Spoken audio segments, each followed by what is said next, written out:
Very good day to you and warm welcome to Health Talk, your weekly dose of analysis of current health issues. This is SABC News on DSTV channel 404. I'm your host, Dr. Solomon Daoud. Today we discuss skin cancer, but first we take a look at the current health stories making headlines.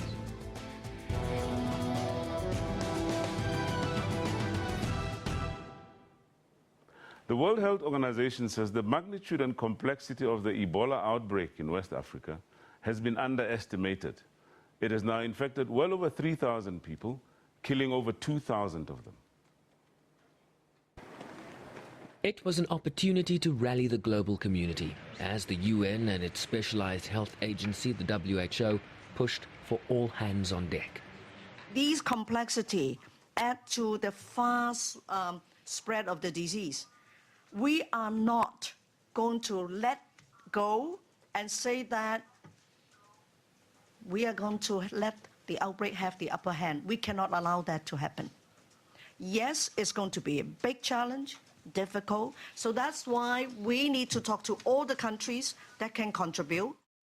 They've listed a number of reasons adding to the complexity: poor application of public health measures, a lack of support for those placed in isolation, cancellation of commercial flights in and out of affected areas that have prevented materials and experts getting to where they are needed the greatest.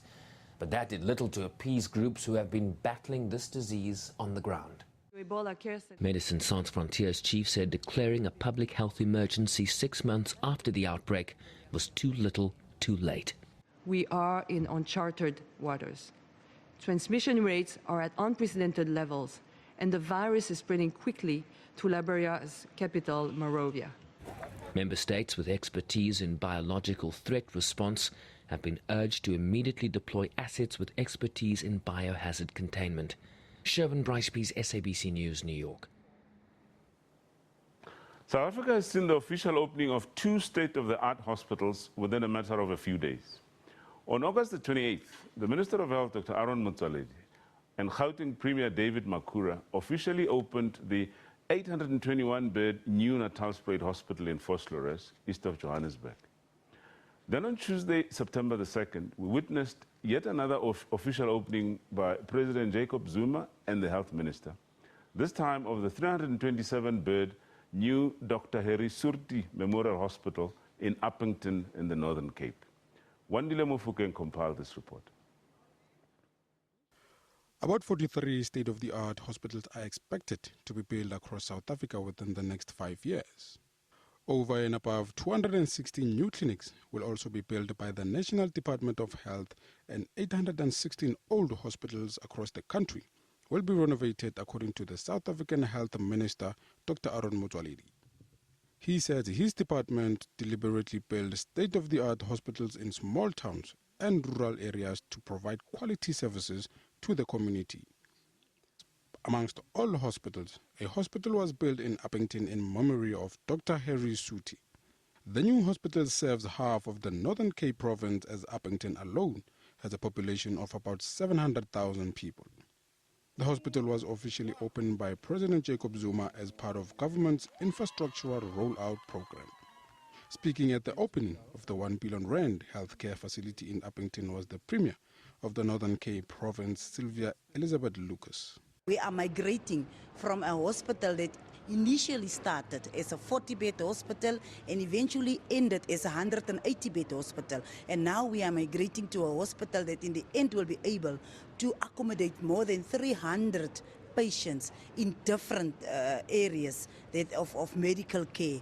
And what is also significant about this hospital, that one of the theatres in this hospital, these will be fully digital techno-medicinal, and that will be one of only 8 theatres in the whole of South Africa, and that is what you are going to get here in Upington in the Green Kalahari.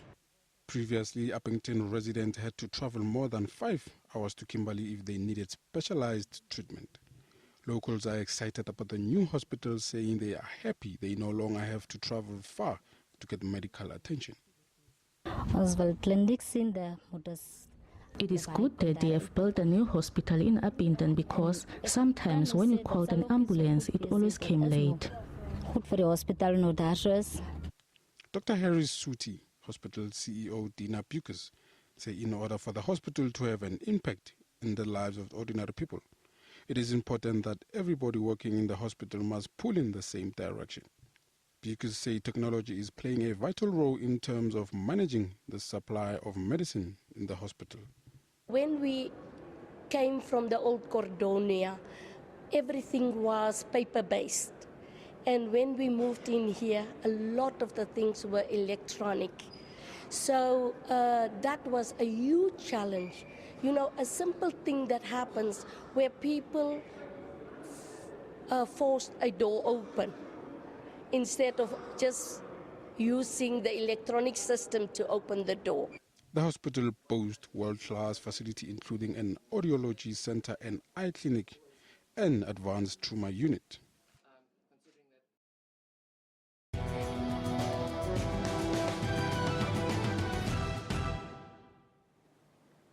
The first ever National Cancer Screening Day took place on the first day of spring, Monday, September the 1st. Now, this day saw specialist dermatologists around the country offering free skin cancer screening, services to the public. Now, the Skin Cancer Foundation of South Africa embarked on this initiative to raise awareness on the scourge of skin cancer in South Africa. Our producer, Tando Ngumalo, shares more information on skin cancer. Skin cancer is one of the most common cancers worldwide. According to the World Health Organization, more than 3.5 million skin cancers in over 2 million people are diagnosed annually worldwide, and South Africa is no exception to this. Approximately 20,000 people are diagnosed with skin cancer in South Africa, and about 700 die from the cancer. Each year, more and more cases of newly diagnosed skin cancers contribute to the rising incidence of cancers in South Africa, these being of breast, prostate, lung, colon, and skin cancers. Cancers generally are caused by a combination of environmental and genetic factors. However, the environment plays a greater role. Sun exposure is the major environmental risk factor for skin cancer. The major beneficial outcome of solar ultraviolet radiation exposure on human health lies in the production of vitamin D from the sun. Doctors can't always explain why one person develops skin cancer and another doesn't. However, we do know that skin cancer is not contagious. The lifetime risk of these tumors is low in those with black skin and highest in those with fair skin. Extensive research and public health interventions relating to the consequences of solar ultraviolet rays on human health have been carried out in many developed countries. However, the same is not the case for South or Sub-Saharan Africa. Adequate evidence of the impact of solar UV radiation on human health, especially for skin cancer, is lacking and is overshadowed by other factors such as communicable diseases, especially HIV, AIDS, and tuberculosis. In addition, the established skin protection messages used in developed countries have not been adopted and implemented in South Africa. More needs to be done to educate the public about skin cancers. Okay, now for a discussion on skin cancer, we're joined from our Port Elizabeth studio by our special guest, Dr. Derek Odendaal. Now, Dr. Derek Odendaal is the president of South African Society of Dermatological Surgery and is one of the founder members of the Cancer Foundation of South Africa, or the Skin Cancer Foundation of South Africa. Good morning, Dr. Odendaal, and welcome to Health Talk. Good morning. Thank you very much for the opportunity. Right. We're discussing skin cancer, as I introduced. Maybe let's just start with, a bit of basics to say skin. I mean, what function does it have on our bodies? Why do we need the skin? Well, if you think about it, the skin is probably the biggest organ in your body. Mm-hmm. And it has numerous functions, including things like thermoregulation, to regulate the temperature of your body. It encompasses your inner organs. It forms an armor for the inside. It forms an immune system to your body. Yeah. It's your first line of defense to the outside world. And it's all right. That's basically the function of the skin. Okay. Then maybe very simplistically, what makes the difference between those with a lighter skin like yourself and those with a darker skin like myself? Well, the difference is in the amount of melanin in your skin, and that will determine who will ultimately get skin cancers and who will not. So your darker skin patients are less likely to get sun damaged, whereas your lighter skin patients without the amount of melanin are more likely to get sun damaged. All right. So okay. So maybe we'll get back to risk factors and causes and so on. But maybe let's just looking at the skin generally. What are the most common conditions that affect the skin? I mean, you as a skin specialist would obviously be dealing with this on a daily basis. I think it depends on the practice that you run. My practice is predominantly dealing with skin cancers per se, and 3 days of the week, that's all I see is skin cancers. The other conditions that we see commonly are acne in your younger teenagers, right. Psoriasis, eczema, and the likes of that. Okay. Well, let's talk about skin cancer then. I mean, you say that you see this, obviously you deal with it on a daily basis. How common is the problem of skin cancer in South Africa? Well, as I just said, in my practice alone, I'm operating on skin cancers 3 days of the week. Yeah. So I make a living out of dealing with patients with skin cancer. It's very, very common, more common than I think people realize. Yeah, but what is the picture nationally? I mean, is it the commonest cancer, or are there others that are more common? Well, I think it's up there in the top 5. I wouldn't say it's the top cancer, but because of the lifestyles that we have, living outdoor lifestyles, I think that creates an environment where we see a lot of skin cancers, yes. Okay. We hear that there's about 3 common types of skin cancer. Do you want to perhaps just take us through those? Yes, I could. We break them up into 2 parts, basically. The melanoma cancers, right, which in lay terms are the ones related to black moles or so forth. And then the other side is the non-melanoma cancers. And in that category, we have two different kinds: basal cell carcinomas and squamous carcinomas. Right. In terms of the prevalence now, I mean, we know that all of these are common. Which ones are more common and in what type of populations? Well, probably the basal cell carcinoma is the most common skin cancer we see, and predominantly in fair-skinned patients. Squamous carcinomas more so in patients with albinism and on certain sites of the body, like the lip, for instance. And then the least common one at the moment is malignant melanomas. But it is also the most dangerous one of the lot. Right, right. And that's the one that you said is more common in black skin as opposed to white skin. Is that correct? No. The melanomas is more common in fair skin. All of them are more common in fair skin patients. Right. Okay. Now, talk about the clinical features now. How do you then differentiate between the 3?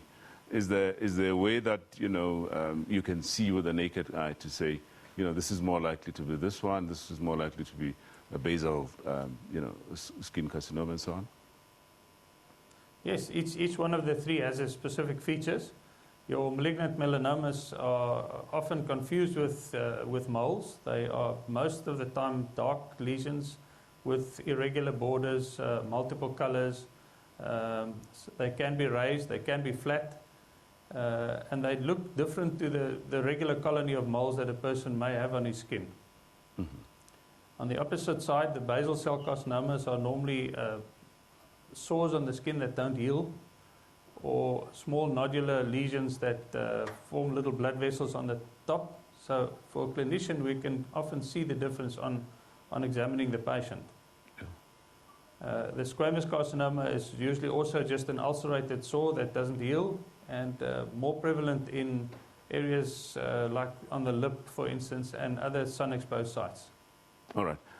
Now, just by the way, before we get to the clinical features, more clinical features and different types of them, are these cancers more common in older adults, or can you get them in children, for instance? The basal cell carcinomas and squamous carcinomas are seen more in older people. Probably from about the age of 40, your risk factors are on the increase, whereas malignant melanomas can be found in younger people, even as young as in early 20s. So the younger patients are more at risk for the more dangerous type of skin cancer. Right. Are there any particular areas in the body where you are likely to see these cancers developing? Is it the face? Is it the body? Is it the sun-exposed areas? Well, because the sun plays a predominant role in the development of these things, it's obvious that your sun-exposed sites are going to be more affected.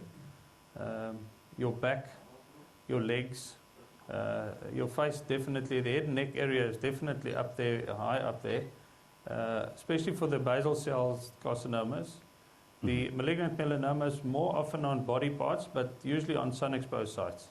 Yeah. We hear that, you know, there's especially with melanoma, for instance, it can start as a simple, you know, dark spot underneath the foot, which is easily ignored. Is that, how far true is that? That's very true, especially in your patients with skin of color.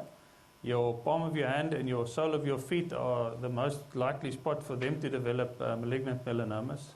And it has absolutely no symptoms. It's a small little dark spot on the hand or the foot that slowly gets bigger, and often ignored. Yeah, and it's the most dangerous, as it were. It is the most dangerous of the lot, unfortunately. Oh, all right, okay. Let's leave it now. We're going to go for a short, quick ad break, and when we come back, we now talk about risk factors for skin cancers. Please stay with us.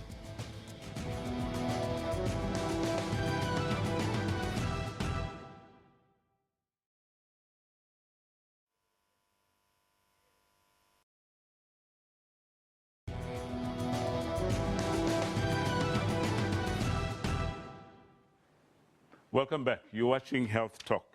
We continue our discussion with Dr. Derek Odendaal, and we're back on to skin cancers. Dr. Odendaal, just before we went for a break, I mean, you were saying that malignant melanoma is the most dangerous. So you're basically saying that, you know, this is the one that kills a lot of people. Is that correct? That's correct, yes.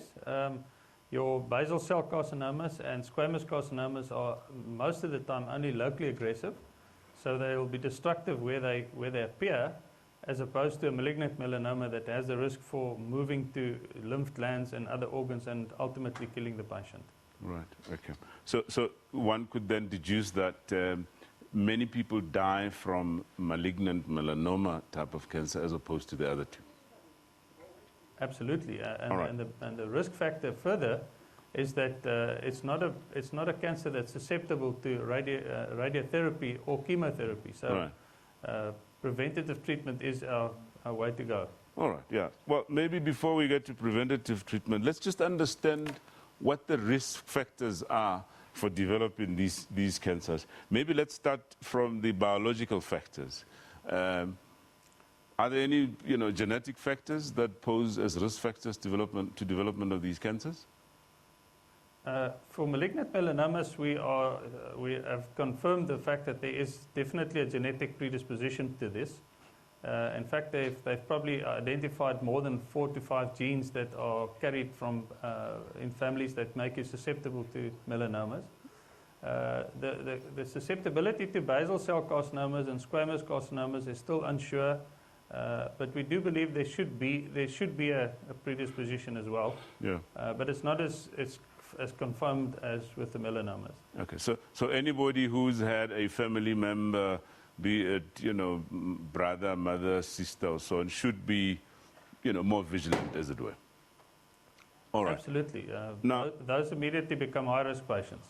Okay. In terms of skin type, you're saying that there is no difference, or is there a difference in terms of susceptibility? Is there a darker-skinned person more likely to develop skin cancers as opposed to a lighter-skinned person? No, the opposite. The lighter your skin, the more likely you have the risk for skin cancer. You have no resistance to the ultraviolet rays that you're exposed to. All right. What about underlying diseases? Are there any that pose a risk to developing skin cancer? Not that I'm aware of. The only exception probably would be persons that have albinism. They have a higher risk for skin cancer, but again, it's the fairness of that skin. Yeah. Okay. We haven't spoken about HIV because we learn about a greater incidence of Kaposi's sarcoma, for instance, in the HIV infected people. I would imagine that's another one that requires some sort of watching. Well, absolutely. Kaposi's sarcoma is more prevalent in your HIV patients. We didn't discuss that because it's not sun-related, but definitely one that is on the increase with the increase in HIV patients. All right. Now let's get to the most common risk factor. Let's get to environmental factors now. I mean, you were saying that exposure to the sun. Let's talk a little bit about that. Well, exposure to the sun in the setting that we have in South Africa, we're all outdoors people. We love being outdoors and we play sport, and we have a year full of sun. So it's definitely a high risk factor if you compare it to Europe or America and places like that. The Southern Hemisphere, Australia and South Africa, have the highest incidence of skin cancer because of the sun exposure we have. Okay, I mean, it's springtime. It's time for people to go out and, spend some time on the beaches and so on. This is the time when the risk is a lot higher. By the way, does weather, does it affect susceptibility at all? If it's cloudy, for instance, could one then say that you're safer? No, definitely not. That's the misconception. Right. Your long-wave ultraviolet A rays are able to penetrate through clouds, and you're likely to get damaged as well. Okay. What about altitude, by the way?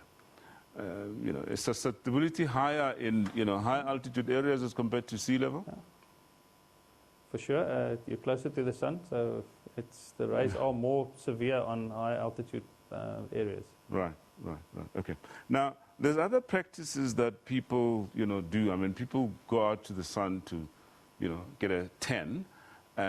So there's this perception that because it's dangerous to get natural suntan from the sun, people use these sunbirds and these equipments that you see around in shopping malls and so on. How safe are those, by the way? In fact, the Dermatology Society of South Africa have not endorsed any of those devices. In America at the moment, they've completely banned them. There's definitely a high risk for patients who use as a sunbed for tanning.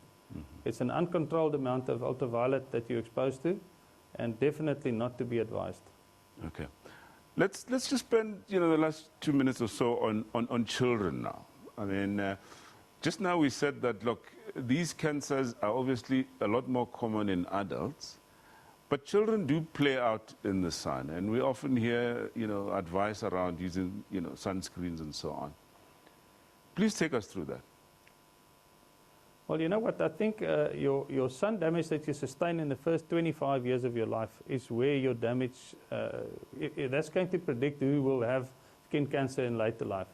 So when you develop a melanoma at the age of 25, it's sun exposure that you had as a child. So our society is really strong, feels very strong about getting the message across for safe sun use in children specifically. If an adult at 70 starts using a sunblock, the investment is only 10 years down the line. Mm-hmm. So we really have to make a point of getting sun safety in children. All right, okay. Let's just hold it there. We're just going to go for a quick ad break. And when we come back, we'll now talk about albinism and skin cancer. Please stay with us.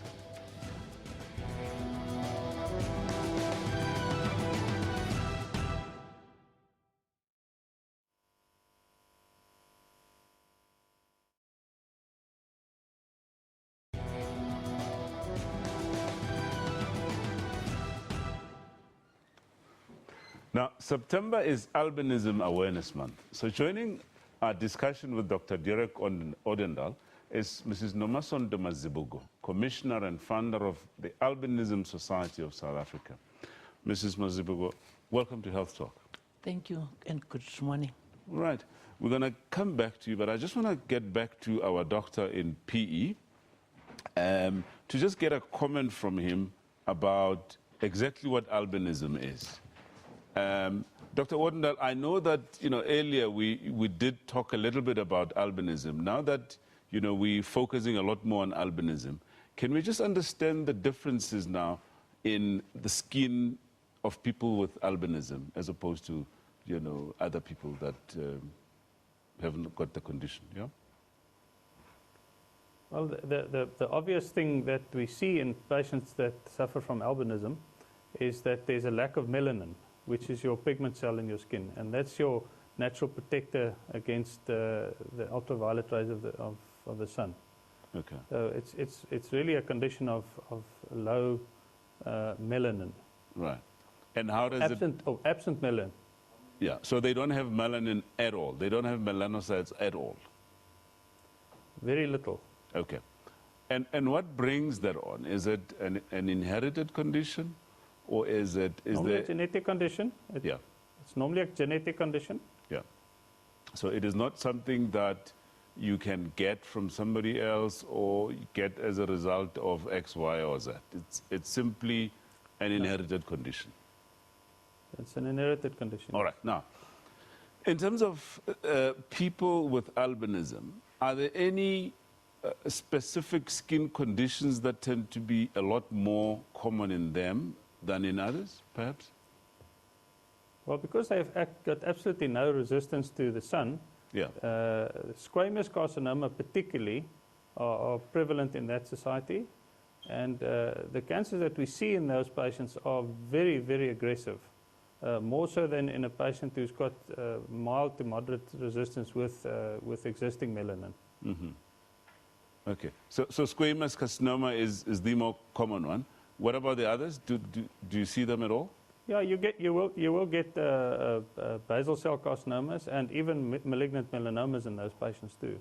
Mm. But I think if I had to rate them, it would be squamous at the top, basal at number 2, and probably malignant melanomas at number 3, in that order. All right. Okay. Maybe let's just invite a comment from Mrs. Mazibuko herself. Mrs. Mazibuko, your society, the Albinism Society of South Africa, do you want to perhaps just take us through when it was formed, why it is formed, and what it is that you're doing? The Albinism Society of South Africa was founded in 1992 by myself.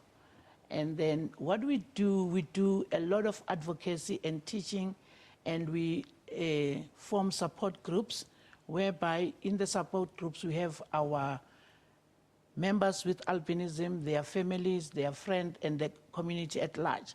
Because a person doesn't happen to be Nomasonto alone. You've got a family, you've got friends, you've got the community.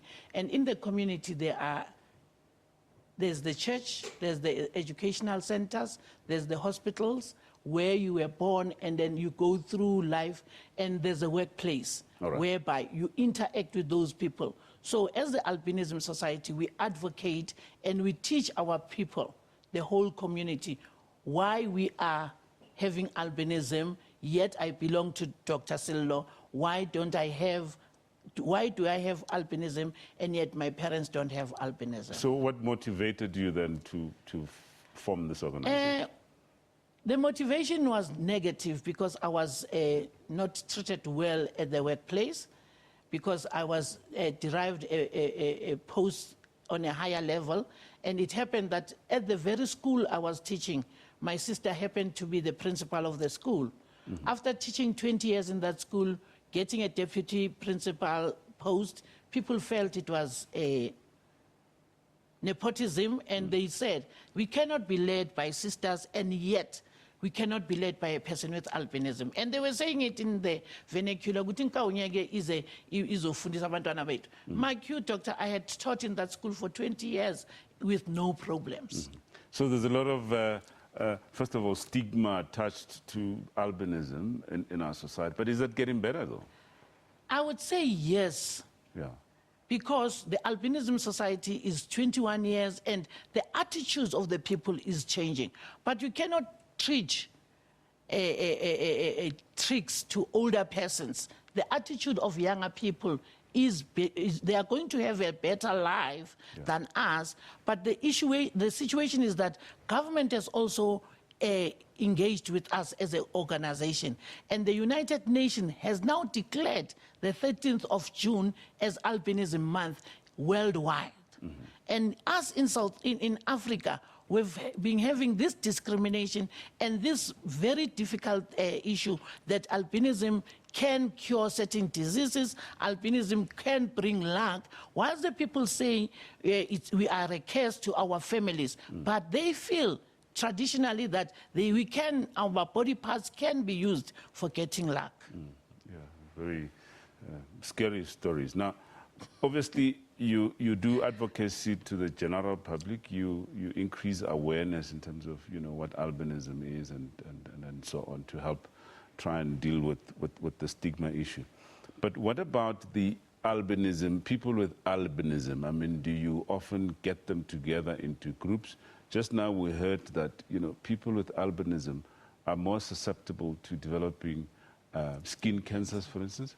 So what is it that you do for people with albinism? One of our aims and objectives is to give support to people with albinism to bring out this, the issue that we are shy, we are withdrawn, we give self-confidence. And we do place people with albinism, young people on job posts, and we encourage them to say, it is not a life sentence that you are different from your family, different. And we say to our parents, if you get a child with albinism, be strong. We do counseling because it is very difficult. Even in the antenatal clinics, there is nowhere where the midwives or the clinic will tell you there is a possibility of getting a child with albinism. So it always becomes a shock to our mothers when a child with albinism is taken out from a normally pigmented But very briefly, I mean, what do you do in terms of educating people with albinism to protect their skin? We are in partnership with the Department of Social Development. They give us a dignity pack. In this dignity pack, there is a aqueous cream, lip balm, and a sunscreen. We educate that our biggest and first enemy is the sun. So we tell people with albinism that we can cover our skins with long clothes, with sunscreen, but don't find yourself exposed to the sun. And it is safer to be in sun because children, we cannot say children must not go and play, but we encourage them to play between 8 and 11 and 3 and the rest of the afternoon. And it is a prerequisite that you carry your hat, you carry your sunscreen, which you have to apply every 4 hours. Very, very useful. It appears that there's a lot that we can talk about, but unfortunately we don't have a lot of time. And at this point, I'm going to say thank you very much for contributing to our discussion this morning. And yeah, all the best for the good work that you're doing out there. Thank you very much, Doctor. All right, we're going to go for a short break. And when we come back, we continue our discussion on skin cancer, and this time how we can prevent skin cancer. Please stay with us.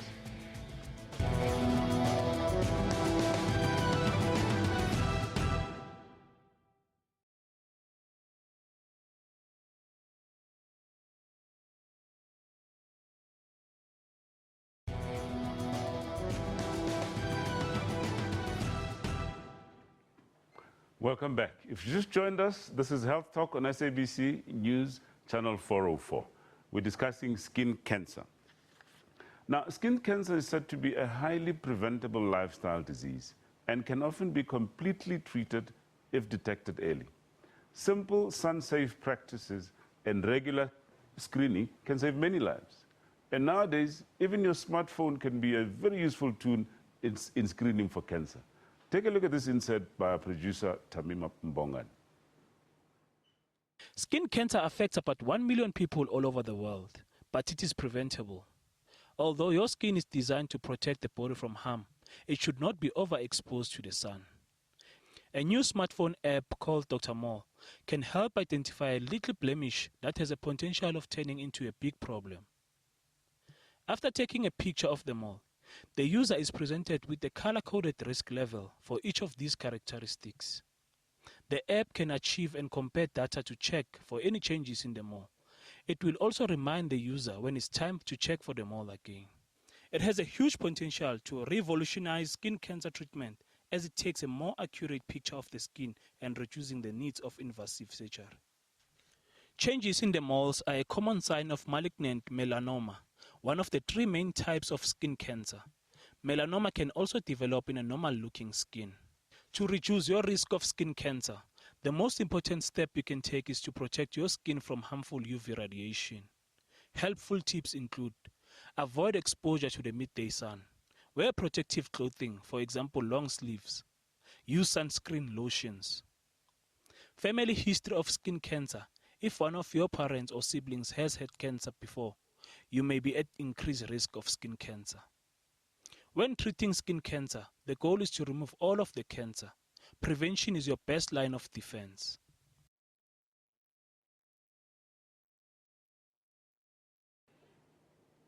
Okay, we continue our discussion with Dr. Derek Odendaal from our studio in Port Elizabeth. Dr. Odendaal, we just heard now that clearly prevention is better than cure.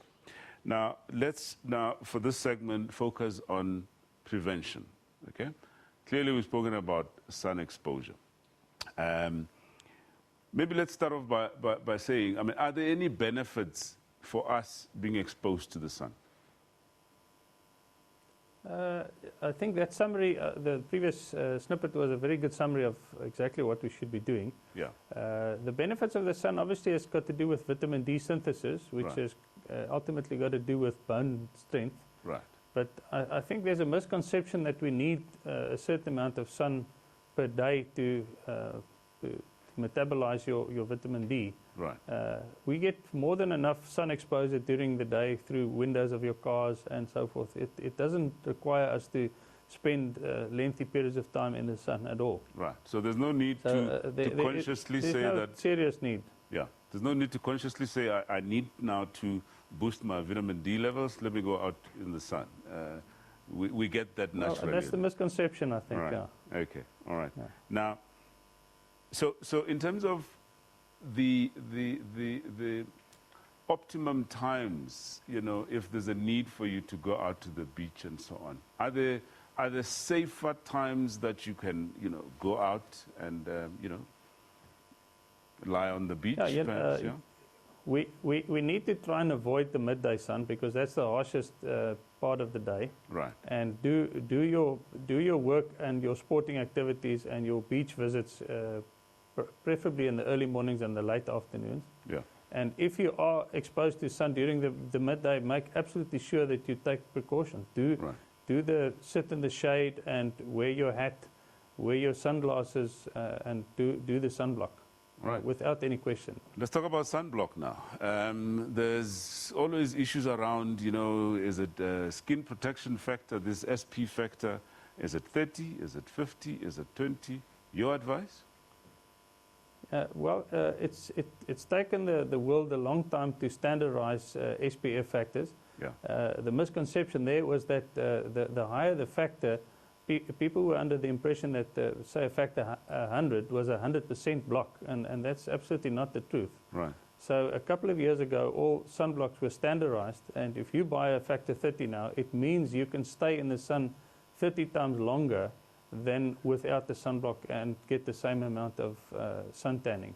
Right. So in essence, we don't really need to go and invest our money in extremely high sun protection factor sunblocks because we don't have enough time in a day to get exposure like that. Mm-hmm. The high sun protection factors are actually for very light and fair-skinned patients. All right. What about people who would say that, look, you know, sun protection creams and what have you are quite expensive? Are there things in the home that people can use to protect their skin? Well, you know, zinc, for instance, is zinc ointment, like a lot of the sportsmen use in all kinds of psychedelic colors, is a very cheap way of protecting yourself. Yeah. If you need that. But, you know, physical means is still the best way of protecting yourself, you know, a Right. hat, long clothing, and so forth.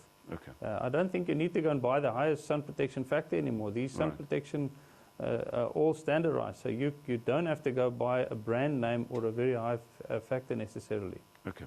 Let's spend the last few minutes in this segment talking about screening now. I mean, now we've advised people around, you know, what they need to do in terms of, you know, exposure to the sun. But those that are high risk now, and in terms of screening, in practical terms, what can they do? What should they be looking out for in their homes? Well, the advice that we're trying to get across is, it seems that the age of 40 is an age where all fair-skinned people should at least be seen once by your doctor to do a general screening for skin cancer. And this is more related to basal cell and squamous carcinomas. Your younger patients from the age of 18, we do mole mapping. Anybody that has a strong family history of malignant melanomas, or any particular individual that is covered or has a lot of moles, we do a mole mapping, which is then done annually, where we can compare the pictures with the previous year's pictures, and that's the most objective way of checking that patient, and also putting you in a position to identify things very early, which is really where we want to get in that position. Okay. So annual screenings from the age of 40, and your younger individuals with moles or a family history from age 18. Okay. We would check children, but they've got a fairly low risk for malignant melanomas. We will screen them, but we will only start the mapping, the mole mapping as such when they get to 18. Mm-hmm. Now, in terms of, okay, so I mean, say this one high-risk person visits the dermatologist or the doctor once a year, but in between, what should they be doing? I mean, if they develop, you know, a small sore, how will they know that, you know, this one is the dangerous one, I need to go and see my doctor? Well, I think any sore that doesn't heal within a reasonable time, you know, a spontaneous sore that develops in a sun-exposed site that doesn't heal in, say, 2 to 3 weeks, 4 weeks, I would recommend that patient get seen by his doctor. In terms of moles, anything that changes in an existing mole or any new mole that arrives, if the patient just suspects that it might have changed in color, shape, size, or elevation, it's important that the patients also do the surveillance in between their visits. We have a very big shortage of dermatologists in this country, and we cannot check all our patients all the time, when we really need our patients to become more aware of their own skin, and hence the starting of this foundation, so that we can educate patients what to be looking for. Yeah. Well, talk about shortage of dermatologists and you know, regular screening. Technology now. We just heard that, you know, smartphones can be used to kind of you know, look at the character of moles on the skin. Your comment on that? There are more than just the one app that was mentioned earlier. There are probably 5 or 6 apps that I'm aware of that patients can use. It's a guide. I don't think you would want to leave it entirely into your patient's hands to make the decision, because even the screening of a patient with multiple moles is a very specialized field, and even difficult for somebody who does it on a regular basis. So I wouldn't want to leave it out there in the public alone to completely rely on technology. I would like to see a doctor somewhere in the picture. Mm-hmm. So your message is that even if you do get these apps, you always need to make sure that you know, you just don't ignore things and rely completely on the app, basically. Yeah, absolutely. You know, we use high technology to screen our patients when they come and visit us in the office. Yeah. But even that technology, you as a doctor has to make the final decision on whether this is malignant or not malignant. Yeah. Okay. And I think with skin cancers, you want to be favoring the side of caution. No, absolutely, especially with with the idea that, I mean, you can either die from it or be completely disfigured. Yeah. I mean, talk about treatment. We haven't got time, unfortunately, to talk about that. But the principles are that if it's caught early, you remove the entire cancer part. Is that correct? Absolutely. The beauty of skin cancers is that it is a totally treatable condition. the only thing is you need to get that early, and that's the awareness that we want to get. Yeah. But if you imagine the skin on the outside, if you take a deep enough portion of the cancer out, it is completely removed. It's unlike other cancers where you're not always sure that you've got it all. In skin cancer, the pathology report will actually include saying that it is completely removed. All right, let's go for a quick commercial break, and when we come back, we'll now wrap our discussion on skin cancer. Please stay with us.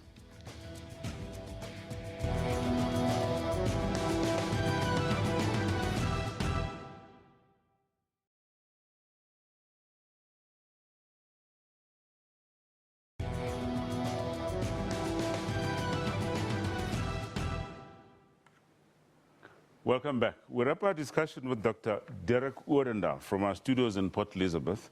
Dr. Odendaal, we have about 3 minutes left, in which time I'd like us to just package this information for our viewers, starting with, what cancer is, how common it is, what the common risk factors are, and most importantly, what we can do to prevent ourselves from getting skin cancers, what we should be doing around screening, and perhaps just a little bit on treatment that, there's hope.